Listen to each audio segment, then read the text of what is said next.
question now is whether Bernie Sanders can keep his momentum going as Hillary Clinton builds some of her own. Senator Sanders joins us now live from Des Moines. Senator, thank you so much for being here. My pleasure, Jake. So, Senator Sanders, you went on offense at last night's Iowa Jefferson-Jackson dinner, sharply contrasting your record with that of Secretary Clinton. She, of course, is coming off a stretch that many pundits consider to be strong between her debate, the Benghazi hearing, Vice President Biden not running for president. Going forward, are we in a new phase of the campaign? Are you going to be drawing contrasts on issues more aggressively? Well, I don't know that it's a new phase. Look, I've known Hillary Clinton for 25 years. I have a lot of respect for her. She's a friend. We have differences of opinion, and I think the American people participating in the Democratic primary process, need to know the differences. I have consistently been a critic of what is going on Wall Street, the greed, the recklessness, the illegal behavior. I helped lead the effort against the deregulation of Wall Street. I believe that we should bring back Glass-Steagall legislation so that you do not have the absurd situation of commercial banks and investor banks and large insurance companies being together. You do not have 6 financial institutions having assets equivalent to 60% of the GDP with all of the economic and political power that these banks have. I think you've got to break them up. That has been my view for a very, very long time. That is not Hillary Clinton's view. I believe that NAFTA and CAFTA and permanent normal trade relations, trade agreements have been a disaster for American workers, that over the last 14 or 15 years, we've lost tens of thousands of factories, millions of decent paying jobs. From the very beginning, I understood that the Trans-Pacific Partnership was a bad trade agreement. Yeah. I didn't have to do a whole lot of thinking about it. Keystone Pipeline, the same thing. War in Iraq, same thing. So yeah. I have been consistent over the years, and I think it's important for the people to know that. And one of the issues that you drew a contrast with on Hillary Clinton last night had to do with the Defense of Marriage Act, which Bill Clinton signed into law. I want you to take a listen to what Hillary Clinton had to say on Friday about her husband signing that law. DOMA was a line that was drawn that was to prevent going further. It was a defensive action. It was a defensive action. The culture rapidly changed so that now what was totally anathema to political forces, they have ceded. Senator Sanders, you voted against the Defense of Marriage Act. Hillary Clinton is calling it a defensive action. Last night you said some are trying to rewrite history.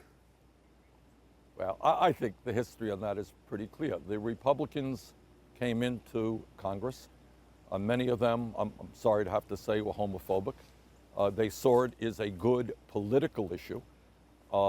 And what they were trying to do is make it impossible for gay couples to be married, to get benefits from the federal government, to have marriage in one state be accepted and recognized in another state. I think everybody at the time knew this was simply homophobic legislation.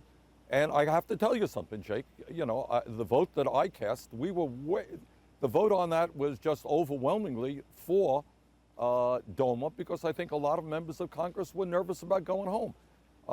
And it was not an easy vote. I voted against DOMA because I thought then and I think now that people have the right to love those folks that they want to love and get married regardless of their sexual orientation. It was not an easy vote, but that was the issue. Right. And I think everybody at the time knew what was going on. You're calling that legislation homophobic. Hillary Clinton is out there saying that Bill Clinton signed into law this legislation you called homophobic. She said that it was done as a way of being defensive to protect gay rights. No, I would not agree with that assertion. I think, look, and in fact, you know, what that legislation was initiated not by Bill Clinton, he signed it. It was initiated by Republicans in the House. He ended up signing it, not vetoing it. But to my mind, I think the evidence is very, very clear that legislation was anti-gay legislation. It was playing off the fears of a lot of Americans. Now, the good news is, as Hillary Clinton just indicated, the culture has changed radically. We have become a far less discriminatory society. Gay rights and gay marriage is now legal in 50 states in this country. We should be very, very proud of it. We have come a long, long way since that vote in 1996. Senator Sanders, I appreciate the tone that you bring to the presidential race, but I have to say, your rival, Secretary Clinton, is not bringing the same tone. She's basically calling you a sexist. I want you to take a listen to this. I've been told to stop, and I quote, shouting about gun violence. Well, first of all, I'm not shouting. It's just when women talk, some people think we're shouting.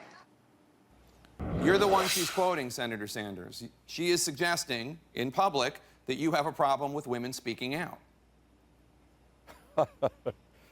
Well, all that I can say is I am very proud of my record on women's issues. I certainly do not have a problem with women speaking out. And I think what the Secretary is doing there is taking words and misapplying them.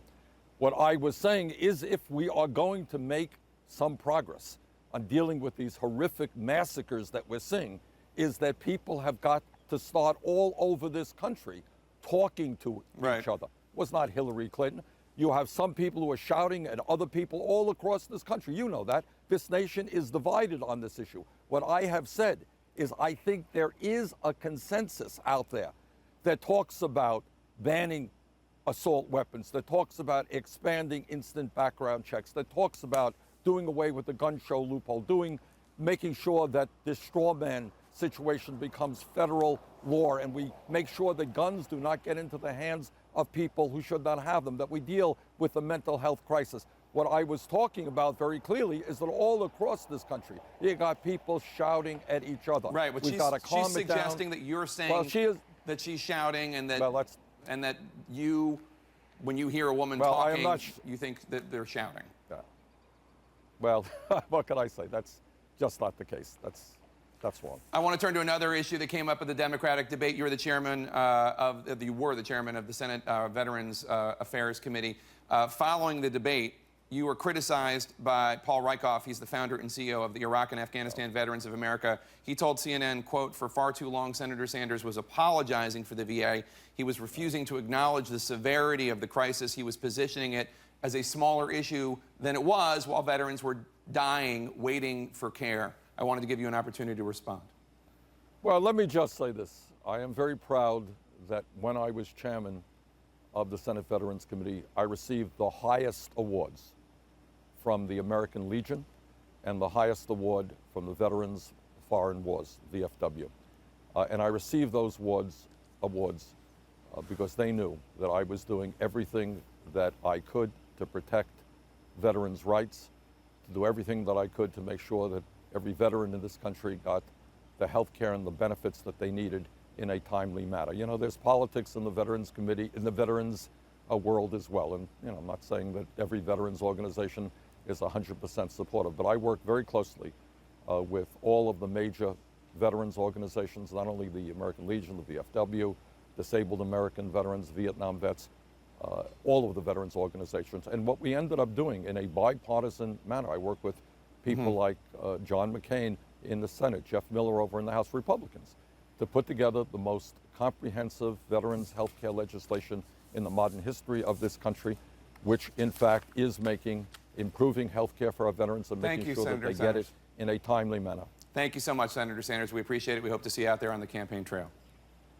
Okay. Thank you very much, Jake.